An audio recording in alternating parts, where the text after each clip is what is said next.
Perchées à flanc de falaise, à plus de 200 mètres du sol, ces façades d'un bleu rutilant ont inspiré les plus grands peintres. Nichées dans la roche, ces maisons troglodytes sont uniques en France. D'en haut, la vue est imprenable sur la vallée et ces sentiers escarpés taillés dans la roche donnent le vertige aux visiteurs. C'est surprenant à voir, on s'y attend pas parce qu'à quelques kilomètres avant il n'y a rien, c'est la forêt et là tout d'un coup vous avez ces rochers qui surplombent là. Un habitat troglodyte entièrement naturel, ici dans les cavités façonnées par l'érosion et jadis utilisées comme entrepôt par les moines de l'abbaye, l'homme s'est progressivement installé vers le XVIe siècle.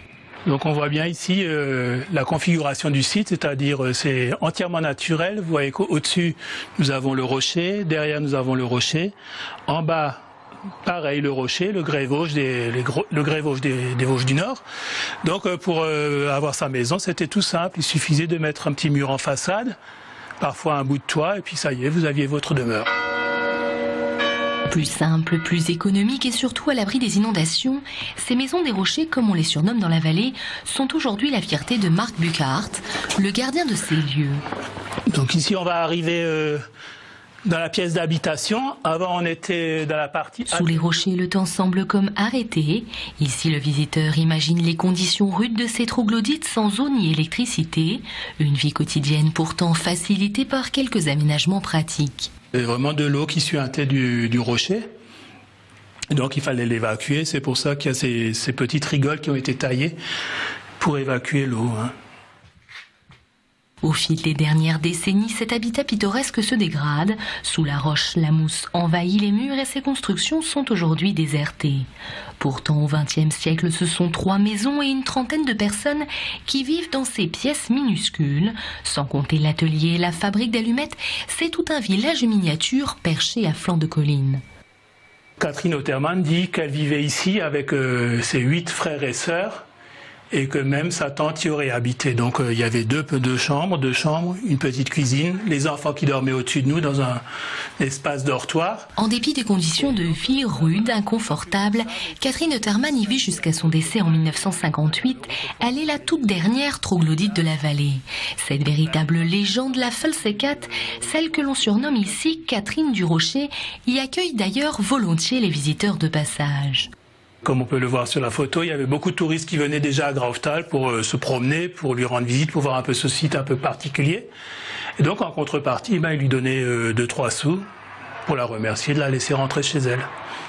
Préservés et inscrits au monument historique, les rochers de Graufthal restent une pittoresque carte postale, un écho à cette maison bleue adossée à la colline et où l'on y vient aussi à pied.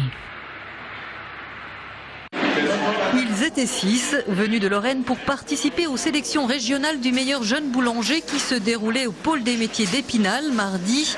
En 2 jours d'épreuve, ils n'avaient pas une minute à perdre pour réaliser en 7 heures chrono des pains de tradition de campagne aromatisés, des viennoiseries et surtout la pièce artistique décorée, notée tout au long de l'épreuve par leurs aînés, un jury de professionnels.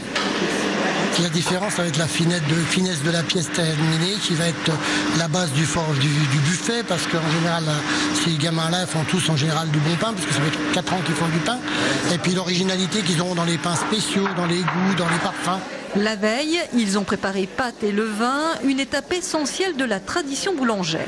Comme on dit, il faut accorder du temps au temps.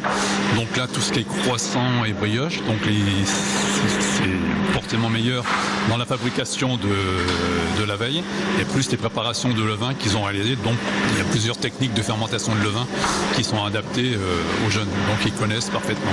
Tous ces jeunes gens ont moins de 20 ans, ils ont le niveau CAP et déjà 3 ou 4 ans de travail en boulangerie. Je voulais faire ça depuis tout petit, donc ça a toujours été, donc voilà, c'est une passion. Mon grand-père était boulanger avant, donc j'ai voulu faire ça. J'aime bien être manuel, j'aime pas rester toute la journée sur un endroit, rien, pas bouger, il faut que ça bouge. Et du pain sur la planche, ce jeune candidat vosgien n'en a pas manqué, tous étaient passionnés. Un jour peut-être, ils accéderont à l'excellence, celle de leur professeur meilleur ouvrier de France. C'est tout le mal qu'on peut leur souhaiter, de viser toujours plus haut. Voilà, donc c'est des jeunes qui sont très motivés. Ça s'est vu tout de suite déjà quand on les a accueillis hier. Hein, voilà, il y a une motivation, envie de se perfectionner, d'avancer. Donc au travers d'expériences d'un concours, on va forcément progresser. Ce concours sera un plus pour leur carrière et celle du jeune Mathieu qui ne le savait pas encore lors du reportage se présente très bien. Son grand-père lui a transmis cette passion. Mathieu, ce jour-là, a été le meilleur des candidats. Il représentera la région Lorraine à la finale nationale du 25 au 28 novembre, suppléé par le second, le Mosellan Tanguy Gérard.